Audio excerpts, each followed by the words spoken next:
বাংলাদেশে মৃত মানুষের মূল্য আছে, কিন্তু জীবিত মানুষের মূল্য নাই। আজ 14ই ডিসেম্বর মৃত বুদ্ধিজীবীদের সম্মানের স্বার্থে সারা বাংলাদেশে তাদের কবরস্থানে এবং শহীদ মিনারে পুষ্প অর্পিত করা হচ্ছে, অর্থাৎ ফুল দেওয়া হচ্ছে মৃত বুদ্ধিজীবীদেরকে।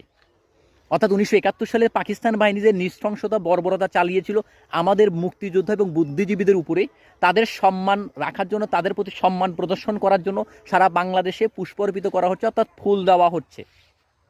কিন্তু এদিকে আবার জীবিত যে বুদ্ধিজীবী আছে, মুক্তিযোদ্ধারা আছে, তাদেরকে কিন্তু গলা কেটে হত্যা করা হয়েছে। জীবিত মুক্তিযোদ্ধা এবং বুদ্ধিজীবীদেরকে জুতার মালাও গলায় দেওয়া হয়েছে। জীবিত মুক্তিযোদ্ধা এবং বুদ্ধিজীবীদেরকে প্রতি মুহূর্তে কিন্তু অপমানিত করা হচ্ছে। একটা মানুষ বেঁচে থাকতে তার সম্মানের বেশি প্রয়োজন, একটা মানুষ বেঁচে থাকতে তার প্রতি শ্রদ্ধা বেশি প্রয়োজন। মারা যাওয়ার পরে সম্মান প্রদর্শন করে কোনো কিছু হয় না। অতএব বুদ্ধিজীবীরা বেঁচে থাকতে সম্মান পাক, এই প্রত্যাশাই করি।